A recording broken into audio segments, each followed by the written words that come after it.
गुरु ब्रह्मा गुरु विष्णु गुरुदेव महेश्वरा गुरु साक्षात् परब्रह्म तस्मै श्री गुरुवे नमः। श्री गुरु चरण सरोज रज निज मन मुकुर सुधार बरनौ रघुबर विमल जसो जो दायक फल चार। बुद्धिहीन तनु जानिके सुमिरो पवन कुमार बल बुद्धि विद्या देहु मोहि हरहु कलेश विकार। बोलिए प्रेम से श्यावर रामचंद्र की, अयोध्या राम लला की, पवन सुत हनुमान की, गंगा मैया की, धरती मैया की, अपने अपने गुरु महाराज की जय जय सीताराम। अब मीरा धीरे धीरे बड़ी हो गई, 6 वर्ष के हो गई। तो कहे हैं मीरा के जीवन में 7 संतों की कृपा प्राप्त हुई। जो दूदा जी थे 7 संतों से शिक्षा दिलवाए हैं। तो मीरा को संतों से क्यों शिक्षा दिलवाए? स्कूल में भेजना चाहिए तो क्यों नहीं भेज? जानते थे कि अगर संसार में पढ़ेगा तो कुछ होने वाला नहीं है। अगर संत उसको ज्ञान देगा, संत पढ़ाएगा तो ये आध्यात्मिक ज्ञान यही कल्याण करने वाला है, यही आगे बढ़ाने वाला है, यही परमात्मा को प्राप्ति कराने वाला है। तो क्या हम पढ़ाना छोड़ दें? नहीं, वो भी अच्छा है। स्कूल में आप पढ़ाइए पर उसके साथ साथ गुरुदेव के पास भी भेजिए, संतों के पास भी भेजिए। उसको ज्ञान प्राप्त होता रहेगा, समझते रहेंगे। ऐसा नहीं केवल सांसारिक पढ़ाई से तो बुद्धि बिगड़ते हैं। क्या आज कितना घटना हो रहे हैं, जाते हैं पढ़ने ना जाने क्या क्या कर लेते हैं। तो इसीलिए कहते हैं कि दोनों पढ़ाई चाहिए, गुरुदेव और स्कूल में भी, तब वो आगे बढ़ सकते हैं। तो मीरा को अब तीसरा गुरु जी का कृपा प्राप्त होने वाला है। पहला गुरु जी तो उनका स्वयं दादाजी हैं। स्वयं दादाजी एक एक शिक्षा दिए हैं, एक एक ज्ञान दिए हैं। इसीलिए अर्जुन गीता में कहे हैं भगवान को कि हे प्रभु, अगर बड़े बुजुर्ग नहीं रहेंगे तो कौन शिक्षा देगा स्त्री को और बालक को? तो पहले के जो दादाजी थे, माता पिता थे, तो अपने छोटे छोटे बालक को बहुत सुंदर उसको संस्कार देते थे और कहानी भी कहते थे। तो क्या कहते थे? प्रभु श्री राम का, भगवान कृष्ण का ये कहानी कहते थे। पर आज स्वयं माता पिता, आज स्वयं दादा दादी वो संसार में फंसे हुए हैं, वो कुछ नहीं जान रहे कि भगवान क्या है। तो क्या बच्चों का शिक्षा देगा? तो इसीलिए माता पिता से भी आग्रह है कि अगर जो भी शिक्षा दे रहे हैं, पहले आप स्वयं गुरु जी के चरणों में आए, स्वयं प्राप्त कीजिए और फिर दीजिए, तब बच्चा पर प्रभाव करेगा। अब अपना बालक को भी गुरु जी के पास भेजिए। दूदा जी ने एक एक शिक्षा दिए हैं। पहला गुरु जी दादाजी हैं और दूसरा में गिरधर बाबा, जो गिरधर दिए हैं भगवान कृष्ण का मूर्ति मीरा को। और तीसरा संत निर्विति नाथ जी आने वाले हैं, महाराष्ट्र के महान योगी और जो योगाचार्य जी हैं। निर्विति नाथ जी पुष्कर में आए, तीर्थ यात्रा में। दूदा जी को मालूम हुआ कि निर्विति नाथ जी पुष्कर आए हैं, थोड़ा पास में ही थे। तब निवेदन किए, बहुत आग्रह किए, तो फिर निर्विति नाथ जी मेरता में आए, और मेरता में आए तो दुदा जी ने बहुत अच्छा से चरण को पखारे, फिर आसन पर बैठाए, पूजा आरती किए। तो बैठे हुए थे तो मीरा को पता चला कि एक संत आए हैं। मीरा भागी भागी आई और संतों के चरणों में प्रणाम किए। भगत देख राजी भई, जगत देख रोई। जो भक्त हैं, जो प्रभु के प्रेमी हैं, तो भक्त को देख करके बहुत खुशी होते हैं, संतों को देख करके बहुत खुशी होते हैं, आनंद होता है। और जगत को देख करके वो रोते हैं। वो संसार में कोई मनुष्य के आप देखते होइएगा कि बहुत ऐसा जो भक्त है, जो सच्चा भक्त है, दिखावा करने के लिए नहीं, तो किसी के सामने नहीं बैठेगा। अगर वो बैठेगा भी तो जो भक्त हैं, प्रभु का लीला गुणगान हो रहा है, संतों हैं, वहां पर ही वो बैठते हैं, वहां पर ही सुनते हैं, जो सच्चा भक्त है प्रभु का। जब मीरा ने सुने, भागी भागी आई, प्रणाम किए, और मीरा ने पूछे कि दादाजी कौन महात्मा है? तो फिर दादाजी ने कहा कि बेटी, ये महान योगी है, ये ज्यादा बोलते नहीं हैं। क्योंकि मीरा बहुत प्रश्न करती थी, प्रभु के जो लीला गुणगान है बहुत पूछती थी। तो दादाजी ने कहे कि नहीं बेटी, नहीं इतना बोलते हैं, योगाचार्य हैं। तो मीरा चुप हो गई। तो फिर निर्विति नाथ जी ने पूछे दुदा जी से कि ये कौन है, ये छोटी सी लड़की कौन है? दुदा जी ने कहे कि हमारे पोती हैं, रतन सिंह के बेटी हैं। तो देखें, कहा कि इसका जो जीवनचर्या है वो हमें बतलाइए।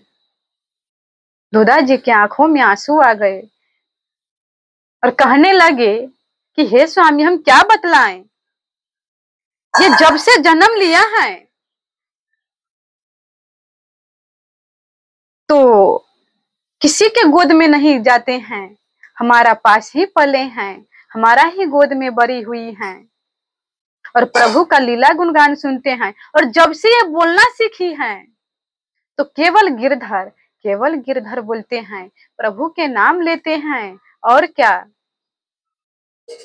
कभी कपड़ा के लिए आग्रह नहीं किया कि हमें कब वस्त्र चाहिए, हमें ये वस्त्र वो वस्त्र चाहिए।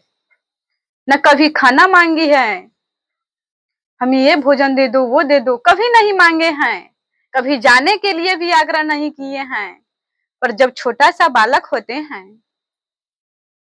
तो घूमने के आग्रह करते हैं, भोजन मांगते हैं, पर कुछ नहीं, केवल अपना गिरधर में ही लगे रहते हैं। पर अब क्या है, गिरधर बाबा आए थे, वो ठाकुर जी को दे करके गए हैं, अब तो वो उसी में पागल रहते हैं। तो फिर जब निर्विति नाथ जी ने ऐसे पूछे तो फिर मीरा जी ने कहे कि बाबा, एक बात मैं आपसे पूछूं? कहा कि पूछो बेटी, निर्विति नाथ जी कह रहे हैं। तो आपका ठाकुर जी कहाँ है? कहा कि बेटी, हमारा ठाकुर जी हमारा हृदय में ही है। कहा कि आपका हृदय में है? कहा कि हाँ बेटी, सिर्फ आप ही के हृदय में है? कहा कि नहीं, वो सभी के हृदय में है। तो क्या हमारा भी है? तो हाँ बेटी। तो आप देखते हैं? कहा कि हाँ। तो हमें दिखाई नहीं देता है, केवल बाहर के ही दिखाई देते हैं। तो कहा कि इसका लिए हमारा पूरा जिंदगी बीत गया, तब थोड़ा थोड़ा हमें दिखाई दे रहा है और फिर भी ओझल हो जाते हैं। तो फिर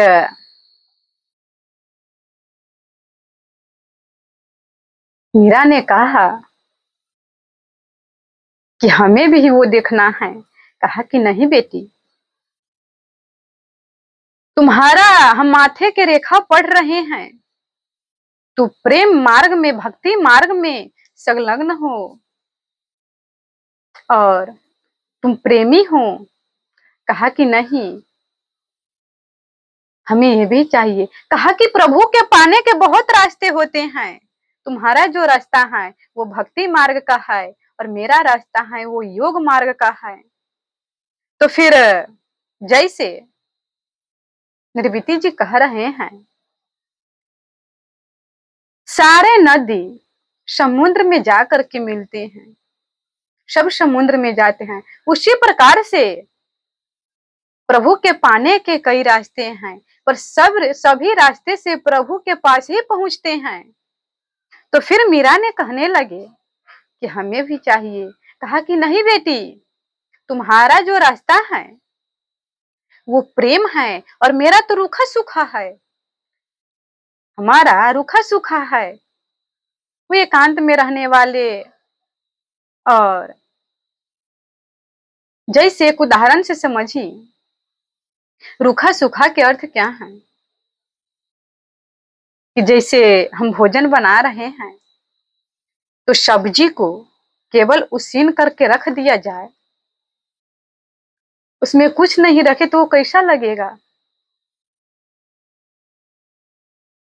नहीं पाने में अच्छा लगेगा। पर उसी को अच्छा से भूज करके उसमें मसाला रख देते हैं, नमक रख देते हैं, तब उसको खाने में अच्छा लगते हैं। उसी प्रकार से कहे हैं कि ये रूखा सूखा मार्ग है। जैसे रामायण में जनक जी ने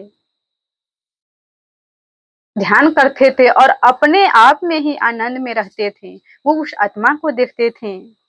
तो फिर जब राम लक्ष्मण आए तो देखें तो क्या कहते हैं, मूर्ति मधुरा मनोहर देखी, अभयहु विदेहु विदेह विशेषी। मूर्ति मधुर मनोहर देखी, अभयहु विदेह विदेह विशेषी। जब उस प्रभु के दर्शन किए वो सारा भूल गए और इसी में खो गए, प्रभु को देखते ही रह गए और कहा कि आज तक हम किसी को नहीं देखे हैं, पर यहाँ पर क्यों मन जा रहे हैं। इसी तरह से उद्धव ने कहा कि हम गोपी को समझा देंगे, वो बहुत रोती हैं। भगवान कृष्ण रो रहे थे तो, और गोपी भी बहुत रोती थी। कहा कि हम समझा करके आएंगे, पर उद्धव जी ने समझाने के लिए गए गोपी को, पर वो खुद समझ करके आ गए कि वो प्रेम क्या है। जब उद्धव जी समझा रहे थे, कहा कि उस आत्मा को दर्शन करो, उस ज्योति को दर्शन करो, इसमें क्यों पागल हुई है। तो गोपी ने कितना अच्छा बात कहे हैं। कहा कि उद्धव जी, आप जिस ज्योति का दर्शन कर रहे हैं, जिसमें ध्यान लगा रहे हैं, हमारे प्रभु के चरण के जो अंगूठा है उसमें से वो ज्योति निकल रहे हैं, पर हमारे पास तो वो सब हम देख रहे हैं और हम पूरा प्रभु को दर्शन कर रहे हैं, जो प्रभु के एक चरण के अंगूठा से निकल रहे हैं और जो प्रभु में करोड़ों सूर्य के समान उससे ज्यादा ही प्रकाश निकलते हैं। जैसे सूर्य जब सुबह होते हैं तो सूर्य उगते हैं तो पूरा अंधकार को मिटा देते हैं, अंधकार को भगा करके और पूरा में उजाला फैला देते हैं। पर क्या हमें दीपक से वो रोशनी मिल सकते हैं? नहीं मिल सकते हैं, नहीं मिल सकते हैं। और थोड़ा भी आंधी आती है, हवा, थोड़ा सा भी हवा आते हैं तो वो हिलने लगते हैं, और थोड़ा ज्यादा आ जाए तो वो बुझ भी जाते हैं। तो इसी तरह से कहे हैं कि ज्ञान मार कृपन के धारा, परत खगेश हो ही ना बारा। वो ज्ञान मार्ग है, वो दुधारी तलवार के समान है, उसको गिरने में थोड़ा सा भी समय नहीं लगते हैं, क्योंकि वो अपने आप को अहम ब्रह्मास्मि मानते हैं। वो अपने आप को बड़ा मानते हैं, हमारा सिवा कुछ है ये नहीं है, हमारा सिवा कोई नहीं है। और भक्त हैं तो भक्त का प्रभु रहते हैं। इस प्रकार से आप एक उदाहरण से समझिए, जैसे एक माँ के दो पुत्र हैं, तो एक छोटा है एक बड़ा है। एक बार भक्त प्रभु के पास गए तो कहा कि प्रभु, भगवान से पूछिए कि आप हमें ये बतलाइए कि आपको योगी योगी और भक्त में कौन प्रिय है? तो भगवान ने कहा कि जो ज्ञानी है, ज्ञानी हमारा आत्मा है। तो भक्त को बहुत दुखित हो गया, बहुत दुख हुआ और मन उदास करके आने लगे। तो फिर भगवान ने बुलाए और कहा कि क्यों उदास किए हैं? कहा कि प्रभु, हम तो प्यारा आपके नहीं हैं, हम जा रहे हैं।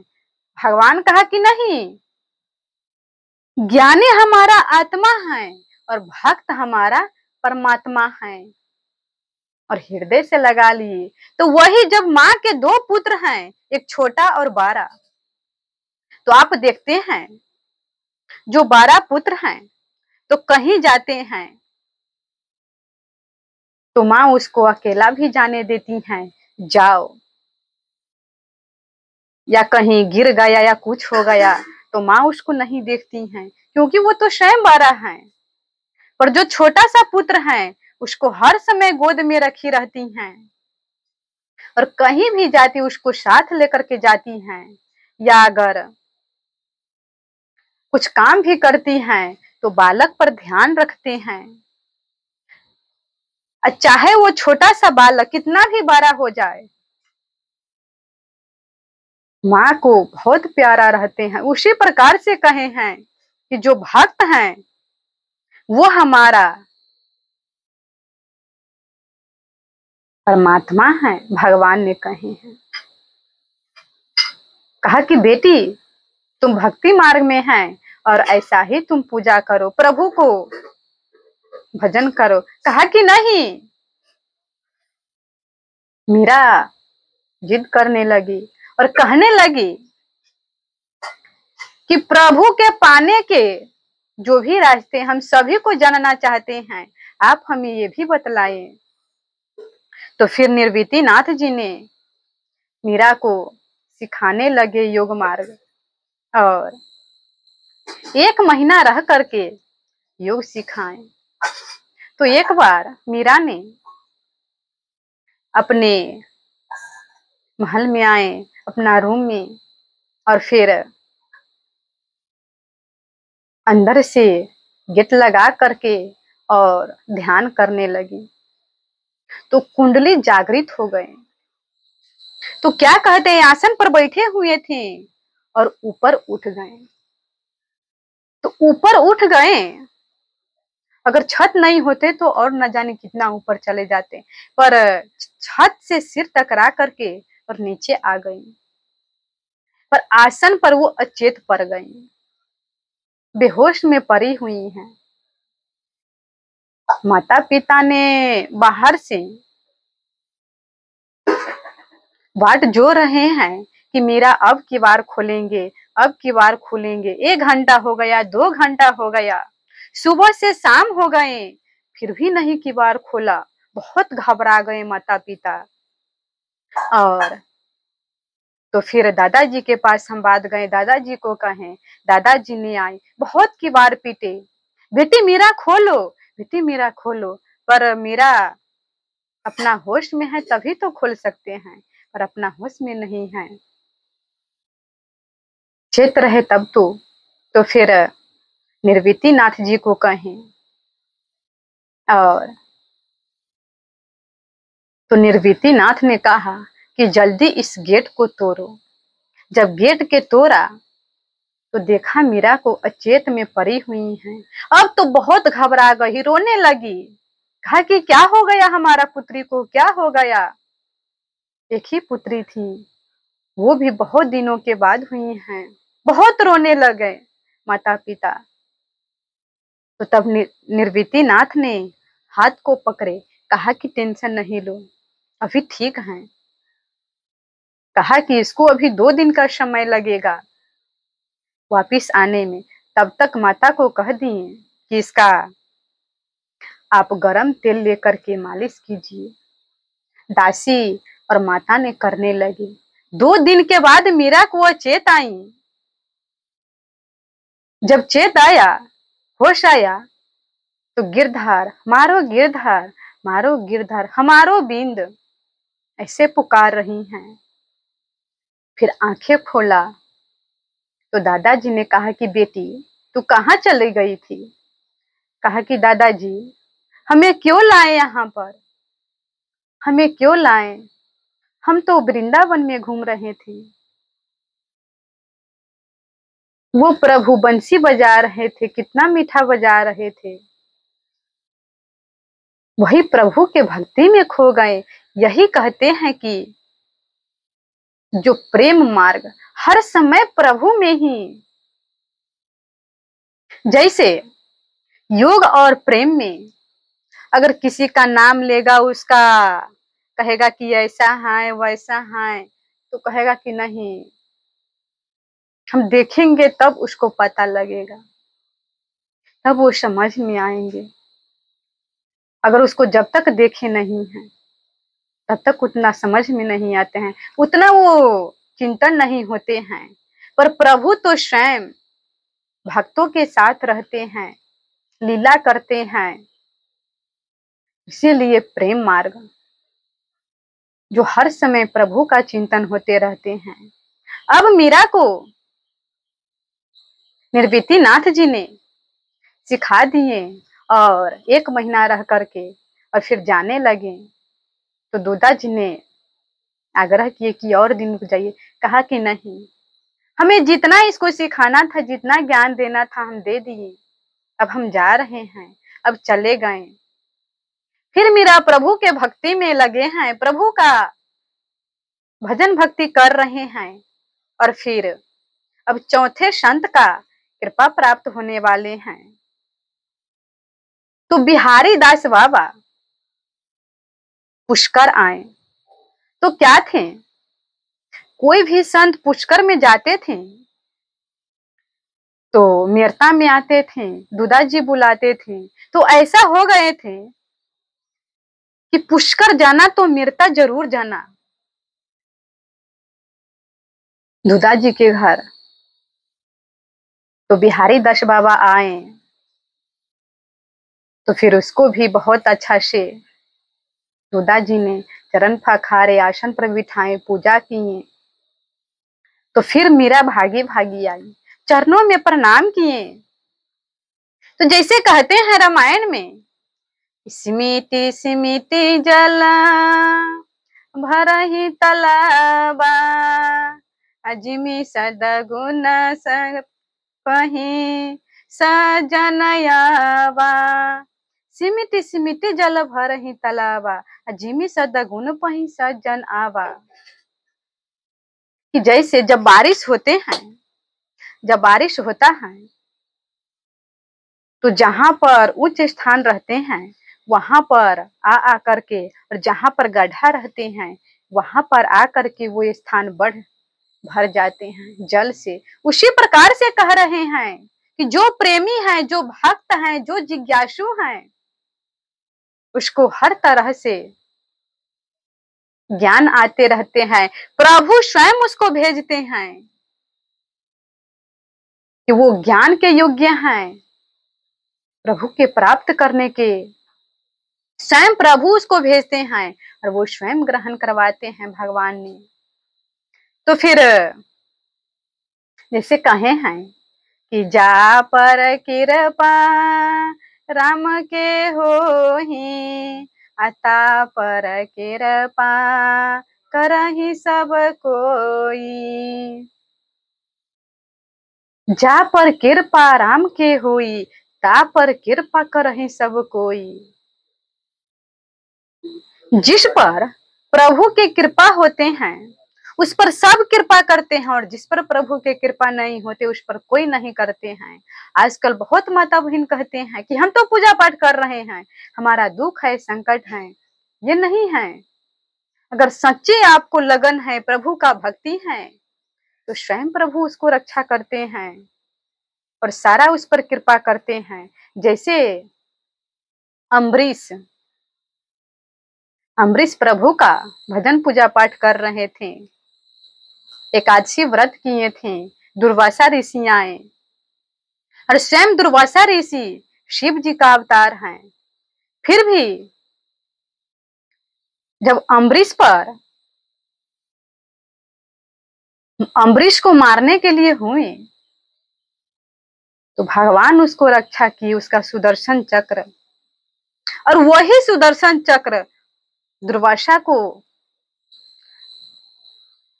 सारा संसार में घूम गए, कहीं नहीं उसको ठौर मिला। पर प्रभु जिसको रक्षा करते उसको सब करते हैं।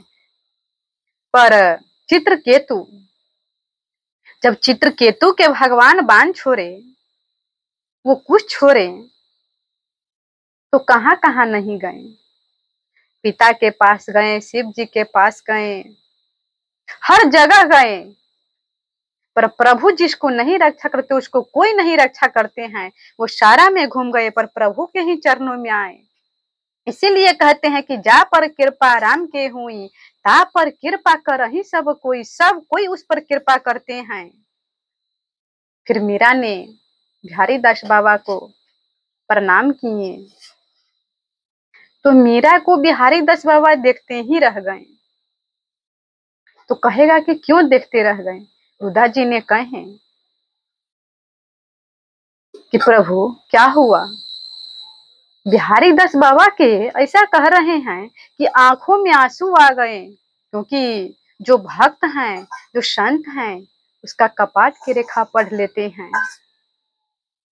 ये कौन है, ये कैसा है, सारा हाल जान जाते हैं। जो सच्चे प्रेमी होते हैं, प्रभु का भक्त होते हैं, वही पढ़ सकते हैं।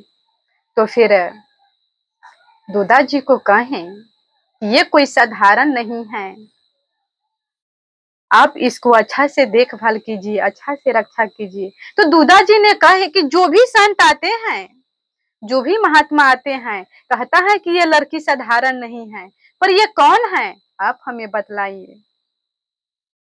तो बिहारी दास बाबा ने कहे कि ये गोपी हैं, ये प्रभु से झुंड से बिछड़ गए हैं, पर जो जिस झुंड में रहते हैं उस झुंड में प्रभु अपना मिला ही लेते हैं। ये उसी झुंड में थोड़ा दिन के लिए आए हैं, अपना झुंड में मिल जाएंगे, प्रभु अपना में खींच लेंगे उसको। इसी तरह तो फिर बिहारी दास बाबा बहुत बड़े संगीताचार्य थे, निर्विति नाथ योग में बहुत बड़े थे, और ये संगीत में बहुत बड़े थे, बहुत ज्ञानी थे। तो दुदा जी ने कहे कि प्रभु आपसे एक विनती करें। कहा कि क्या है। हमारा मेरा बेटी है, वो प्रभु का भजन गाती हैं, कीर्तन गाती हैं, पर आप कृपा करके उसको संगीत सिखा दीजिए। तो कहा कि हमारा जो संगीत के ज्ञान है, हम मीरा को सिखा करके हम धन्य हो जाएंगे, ये कह रहे हैं। मीरा को सिखा करके हमारा संगीत कार्य धन्य हो जाएगा, हम सिखाएंगे। स्वीकार कर लिया और मीरता में रह करके मीरा को 2 साल तक वो संगीत का ज्ञान दिए। तो फिर दुदा जी कह रहे थे कि हमारा बेटी कोई भी ज्ञान से वंचित ना रहे, हर तरह से उसको ज्ञान मिल जाना चाहिए, पर संसारिक ज्ञान नहीं, आध्यात्मिक ज्ञान। तो फिर सिखाने लगे। तो कहते हैं कि नाम भी ब्रह्म है, नाम को जप करके हनुमान जी ने प्रभु के अपने वश में कर लिए। नाद भी ब्रह्म है और संगीत भी ब्रह्म है। बहुत ऐसा प्रभु को जो भक्त हैं संगीत सुना करके, संगीत रिझा करके और प्रभु को रिझा लेते हैं। तो इस तरह से कहे हैं कि नाद है वो भोले बाबा के डमरू से निकले हैं, और सारे गामा वो कहाँ से निकले हैं? भगवान श्री कृष्ण के मुरली से निकले हैं। तो अब बिहारी दास बाबा अभी 2 साल रह करके मीरा को ज्ञान दे दिए और वो चले गए। तो कहे हैं कि इस भक्ति मार्ग में एक पग भी चलना मुश्किल है बिना गुरु के।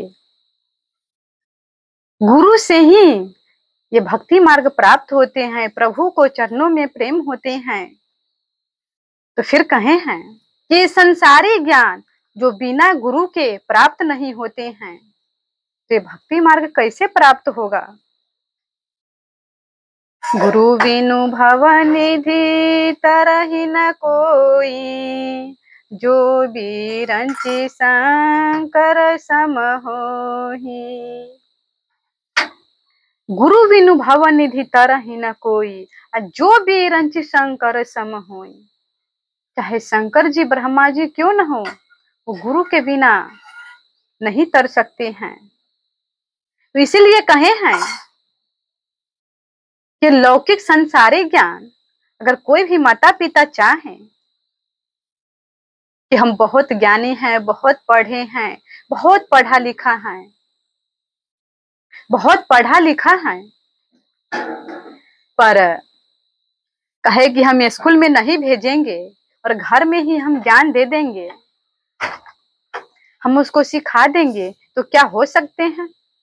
कुछ नहीं हो सकता है, क्योंकि वो तो पढ़ लिख जाएगा पर वो कुछ नहीं कर पाएगा, क्योंकि उसको स्कूल में भेजना जरूरी है। उसको जो सर्टिफिकेट होते हैं, कागज होते हैं, उस पर मास्टर का साइन होते हैं, तभी वो आगे कुछ कर पाएंगे, अन्यथा कुछ नहीं कर सकता है। उसी प्रकार से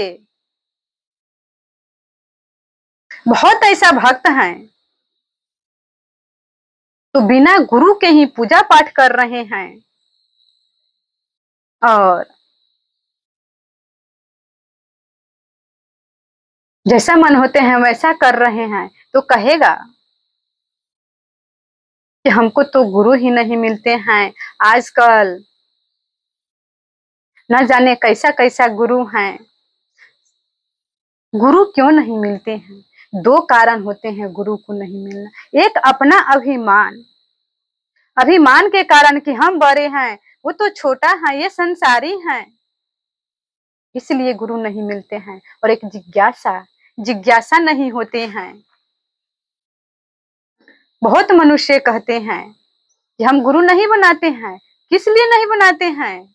बहुत साधु महात्मा भटक गए हैं, ऐसा है वैसा है, चरित्रहीन है। तो क्या साधु संत पर भरोसा नहीं है, विश्वास नहीं है कि वो गलत रास्ते पर हैं? पर हम आपसे पूछ रहे हैं कि डॉक्टर भी बहुत गलत है। कहते हैं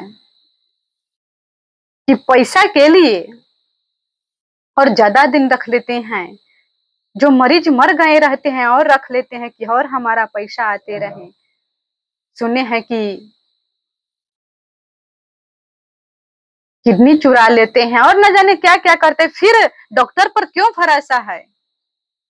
क्यों दवाई कराते हैं? और मिठाई जानते हैं मिठाई में मिलावट है, चूरा मिला देते हैं, सूजी मिला देते हैं, फिर क्यों कीनते हैं? सड़क पर जानते हैं, जब हम सड़क पर जाते हैं तो बहुत लोगों का दुर्घटना हो गए हैं, बहुत लोग का ठोकर लग गए हैं, बहुत मर गए हैं, बहुत बस उलट गए हैं। तो फिर आप गाड़ी पर क्यों बैठते हैं, सड़क पर क्यों जाते हैं? तो क्योंकि कहते हैं कि सभी डॉक्टर ऐसा नहीं होते हैं, सभी ड्राइवर ऐसा नहीं होते हैं, कोई कोई ऐसा होते हैं। तो उसी प्रकार से कहे हैं कि संत में अगर जो संत जो चरित्रहीन है, जो अपने भक्तों को, जो शिष्य को सही रास्ता नहीं दिखलाते हैं, तो वो तो संत है ही नहीं है, वो केवल दिखावा कर रहे हैं, भेष को धारण कर लिए हैं। पर एक बात कहते हैं कि ये जो कह रहे हैं कि ये चरित्रहीन संत हैं, ये अच्छा संत नहीं है, तो ये क्यों है, ये कैसे मिला? तो ये आप लोगों के कारण ही ऐसा संत मिले हैं। तो कहेगा कि हमारा चलते, हाँ, तो कैसे मिला है? जैसे रामायण में कहते हैं प्रताप भानु, तुलसी जैसी भवतव्यता तैसी मिलहि सहाय, आपन वही ताहि पही ताहि तहाँ ले जाए। जैसा आपको मन में इच्छा होगा, जैसा आपको मन में संकल्प होगा, उसी तरह से उसको गुरु मिलेगा, वहीं ले जाएगा, वैसा ही संगत मिलेगा। प्रताप भानु को जब जंगल में गए और एक आश्रम पर पहुंचे तो एक संत को देखा, तो क्या कह रहे हैं उन संतों से? जरा मरण दुख रहित तनु समर जिते नहीं कोई, एक छत्र रिपुहीन मही राज कल्प शत होय। जरा मरण दुख रहित तनु, कि हम वृद्धावस्था को कभी नहीं प्राप्त हुए और हमारा दुख संकट कभी नहीं आए, हम सदा सुखी रहें, तो क्या हो सकते हैं? ये शरीर मिला है तो दुख आएगा, सुख आएगा ही। ये शरीर मिला है, वृद्धा अवस्था आएगा ही। पर ये इनसे ऊपर उठना चाहते हैं तो कैसे होगा? हाँ, जो प्रभु के भजन भक्ति करते हैं, जो सदा प्रेम में मग्न रहते हैं, तो वो दुख आएगा, संकट आएगा, वृद्ध आएगा, पर उसको भान नहीं होगा, क्योंकि वो प्रभु के प्रेम में रहते हैं, उसी आनंद में रहते हैं। तो ये संकट, ये दुख उसको पता नहीं चलते हैं। और ये प्रताप भानु कह रहे हैं कि हमें कुछ नहीं चाहिए। और क्या कहते हैं कि समर जिते जनु कोई, कि संसार में एक छत्र हम ही राजा रहे, सबको जीत करके कोई नहीं राजा रहे। इसका लोभ, जो मन में लोभ उत्पन्न हो रहे हैं, और एक कल्प तक हम राज्य करें, तो ये लोभ इसको कहां पहुंचा दिया? जब आप पहले पढ़े हुईएगा कि जब ये अपना धर्म से राज्य करते थे, सभी प्रजा को धर्म से चलाते थे, तो उसमें कह रहे हैं कि सभी बहुत आनंद से चलते थे। जो भूमि है, धरती है, मनमाना वो उपजा देते थे। पर आज इसके मन में लोभ उत्पन्न हो गए हैं। जब लोभ उत्पन्न हुआ तो इसको कहां पहुंचा दिया? एक राजा से राक्षस बना दिया। वही प्रताप भानु रावण है। यही कह रहे हैं कि जैसा इसका मन में इच्छा है, वैसा ही इसको मिला और वही पहुंचा दिया। पर हनुमान जी जब बूटी लाने जा रहे थे तो रास्ते में काल नेमी मिले। ये भी इसको मार्ग रोकना चाहे। राक्षस कपट वैसे तहा सोही, अमाया पति दूत ही चाह मोहा। जो प्रभु के भक्त हैं उसको अपना में समेटना चाहते हैं, अपना में उलझाना चाहते हैं, पर जो जिज्ञासु हैं, जो प्रभु का भक्त हैं, जो पाना चाहते हैं, तो किसी में नहीं फंसते हैं। और हनुमान जी काल में नहीं फंसे। कहा कि हम दीक्षा देते हैं, तो ये कैसा गुरु है कि हमको दीक्षा देगा बिना मांगे ही। और हनुमान जी उसको मार करके और फिर बूटी लाए प्रभु के पास पहुंच गए। उसी प्रकार से कहे हैं कि अगर हमारा सच्चा जिज्ञासा होगा प्रभु के प्राप्ति करने का, नहीं हमें प्रभु के प्राप्ति करना है, तो गुरु मिलेगा ही, चाहे स्वयं भगवान के क्यों नहीं आना पड़े। जैसे रामायण में भी कहे हैं, बंदहु गुरु पद कंज कृपा सिंधु नर रूप हरि, महा तम पुंज जसो बचन रवि कर निकर। कि अगर आपका सच्चा लगन है तो आपको सच्चा गुरु जी मिल जाएंगे, स्वयं भगवान आकर के, और ये मुंह से उबार करके प्रभु के प्राप्त करा देंगे। इसी तरह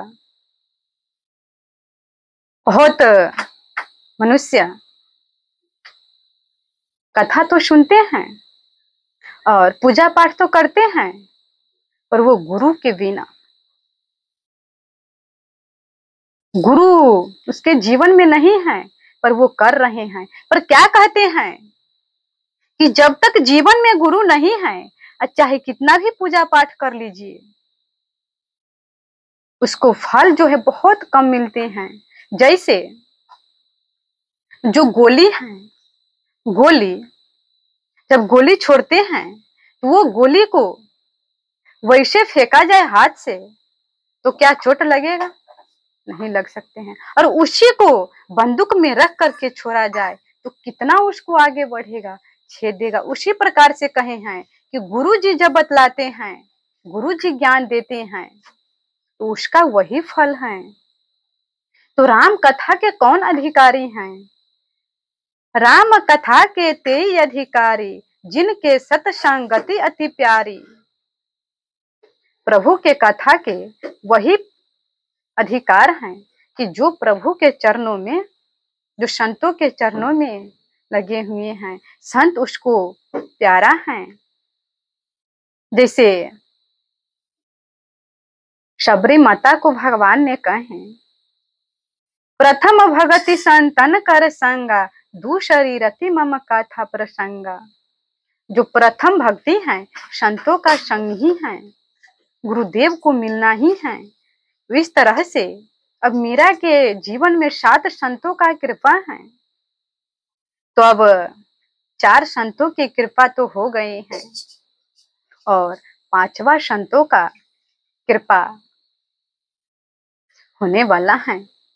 तो क्या कहते हैं कि एक बार मीरा ने देखे कि दादाजी बहुत अच्छा से घर को सजा रहे हैं, और जो संतों का महल थे, संतों का जो घर थे अलग बनाए थे, और उसमें संत निवास थे। संतों सब जितना आते थे वो उसमें निवास करते थे, संत निवास। और बहुत अच्छा से आदर सत्कार करते, पूजा पाठ करते। पर उसी संत निवास को इतना अच्छा से सजा रहे हैं, तो मीरा ने पूछे कि दादाजी आज क्यों इतना सजा रहे हैं? और बहुत संत सभी आ रहे थे। कहा कि बेटी, जो कल गुरु पूजा है, तो गुरु पूजा क्या होते हैं? गुरु पूजा क्या होते हैं? कहा कि गुरु पूजा में अपने गुरु जी का पूजन करते हैं, आरती उतारते हैं अपना अपना गुरु जी का। तो हमारा गुरु जी कौन है? कहा कि तुम्हारा गुरुजी बिहारी दास बाबा हैं, निर्विति नाथ जी हैं। और तो कहा कि नहीं, आप कहे हैं कि जो गुरुजी होते हैं तो वो दीक्षा देते हैं, पर ये सब तो हमें शिक्षा दिए हैं। शिक्षा गुरु कई भी हो सकते हैं, पर दीक्षा गुरु एक ही होते हैं। तब कहा कि हमें भी गुरुजी चाहिए, हमें भी गुरुजी को आन लीजिए, हम किसको गुरु बनाएं। तो कहने लगे दादाजी ने कि बेटी, ये जो है गुरुजी, ये प्रभु पर ही छोड़ देना चाहिए, क्योंकि हम अपना मन से गुरुजी को खोजेंगे तो अपना बुद्धि के अनुसार ही मिलेगा, पर हम प्रभु पर छोड़ देंगे और विनती करेंगे कि हे प्रभु, हमें कैसे होगा, हमें आप गुरु को मिला दीजिए। तो स्वयं भगवान आकर के उसको गुरु को मिला देते हैं। जैसे जब ध्रुव जी घर से निकले तो नारद जी को कौन भेजे? स्वयं भगवान ही भेजे, उसको रास्ता बतलाओ, दीक्षा दो, ज्ञान दो। प्रहलाद जी को कौन भेजे? भगवान ही भेजे नारद जी को, और उसको ज्ञान दिए। उसी प्रकार से कह रहे हैं दादाजी ने कि बेटी, ये भगवान पर छोड़ देना चाहिए। और अगर जिसका मन में जो पिपासा है, जो जिज्ञासा है उसको, तो उसको मिलेगा ही। जैसे एक लड़का थे, बहुत छोटे से, और पानी बेच रहे थे। तो एक सेठ ने उसको बुलाया और कहा कि इसका दाम कितना है, ये कैसे देते? इतना में देंगे। तो फिर वो लड़का वहां से चले गए। तो एक मनुष्य ने देखा तो कहा कि वो सेठ मांग रहा था तो क्यों नहीं दिया उसको? कहा कि देखो, इसका प्यास नहीं लगा है, अगर जिसको प्यास लगा रहता तो इसको दाम नहीं पूछता और वो ले लेते, पर इसके चक्कर में हम पड़ेंगे तो न जाने और प्यासा आदमी कितने मर जाएंगे। तो इसीलिए हमें इसको में नहीं फंसना है और हमें आगे बढ़ना है। तो उसी प्रकार से कहे हैं कि अगर सच्चा हमें प्यास लगा होगा कि हमें प्रभु चाहिए, हमें गुरु चाहिए, तो स्वयं हमें प्रभु मिल जाएंगे, उसको पास गुरु पहुंच जाएंगे और उसको प्रभु प्राप्त हो जाएंगे, हो जाते हैं। इस प्रकार से कह रहे हैं कि बिना गुरु से भगवान नहीं मिलते हैं। तो मीरा जी ने कहे कि गुरु जी को क्या आवश्यकता है, गुरु जी को क्यों आवश्यकता है? तो कहे हैं दादाजी ने कहा कि बेटी, जैसे ब्राह्मण होते हैं तो अगर लड़का लड़की का जब शादी होते हैं तो पूजा कराते हैं और फिर दोनों का खूंट बांध देते हैं और फिर विधि विधान से पूजा करते हैं। पर वही ब्राह्मण अगर अपना में लड़की को बांध लेगा तो क्या होगा? उसको अच्छा से ब्राह्मण को दक्षिणा मिलेगा, मार पीट को उसको बिलगा दिया जाएगा। उसी प्रकार से कहे हैं हर ही शिष्य धन शो का न हरही, सो गुरु घोर नरक मह परही। कि अगर जो गुरु सच्चा है तो प्रभु के प्राप्ति कराते हैं, अगर वही ब्राह्मण दोनों का शादी करा देते हैं तो उसी प्रकार से वो गुरु शिष्य को खूंट पकड़ करके और प्रभु से जोड़ देते हैं। पर जो गुरु अपने में फंसाए रखता है वो तो नरक में जाएगा ही, और वो भी जाएगा। तो इसीलिए जो सच्चा गुरु है वो प्रभु में जोड़ देते हैं और प्रभु को प्राप्ति करा देते हैं। बेटी, दादा जी कह रहे हैं तो अब कहा कि हमको कैसे मिलेगा? तो दादाजी ने कहे कि ये प्रभु पर छोड़ दो, और कहा कि अपने गिरधर तक चले गए मीरा ने और पुकार करने लगे कि प्रभु, हमारे जीवन में गुरु नहीं आएंगे क्या? हमें गुरु नहीं मिलेगा? हमें भी गुरु चाहिए, हमें भी गुरु चाहिए। दादाजी ने कहे कि भगवान से ही पुकार करो। वो बैठ गए मीरा सामने और प्रभु से पुकार करने लगे, कीर्तन करने लगे और कहे प्रभु से कि जब तक अब हमें गुरु नहीं मिलेगा, ध्यान गुरु पूजा है, जब तक हमें गुरु प्राप्त नहीं होगा तब तक हम अन्न जल नहीं लेंगे। और प्रभु को कीर्तन करने लगे। मीरा कीर्तन कर रहे हैं और क्या कहते हैं अपने गिरधर से? मोहि लागे लगन गुरु चरणन में, मोहे लागे लगन गुरु चरणन में, गुरु बिना मोहे कछु न सोहाहे, मोहे लागे लगन गुरु चरणन में, जग माया सब सपनन है। मीरा कह रहे हैं गिरधर से कि सारा जग सपना है, ये हमें प्रभु ही एक सच्चा है और गुरुदेव है सच्चा। जैसे स्वप्न से उठते हैं तो कुछ नहीं रहते हैं, सपना में अनेकों प्रकार के, हम इतना धनवान है, हमारा पास इतना पैसा है, हमारा पास इतना गाड़ी घोड़ा है, पर उठने के बाद कुछ नहीं रहते। उसी प्रकार से कहते हैं कि जग माया सब सपनन है। और भव सागर अब सुख गयो है, भव सागर अब सुख गयो है, फिकर नहीं मोहे तरनन की, मोहि लागे लगन गुरु चरणन में। इसी प्रकार से विनती कर रहे हैं, आंखों से झरझर आंसू गिर रहे हैं और प्रभु को कीर्तन कर रहे हैं। कीर्तन करते करते और फिर सुबह से शाम हो गए। आज गुरु पूजा है, पर मीरा भगवान के आगे बैठी हुई हैं और पुकार कर रही हैं, पर आज मीरा भोजन भी नहीं खाए हैं, नहीं जल पिए हैं और प्रभु को पुकार रहे हैं। पर क्या प्रभु अपने भक्तों को पुकार को ठुकरा सकते हैं?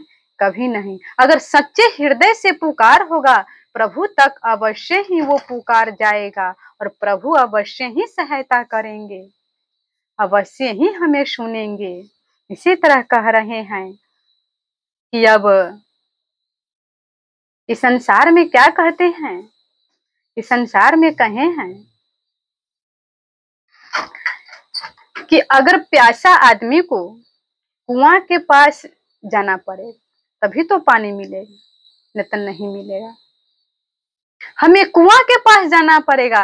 पर ये क्या कह रहे हैं अध्यात्म मार्ग में कि अगर हमें सच्चे लगन है, सच्चे प्यास है, तो कुआं को उठ करके और प्यासे आदमी को पास आने पड़ेगा, प्यासे को प्यास बुझाना पड़ेगा।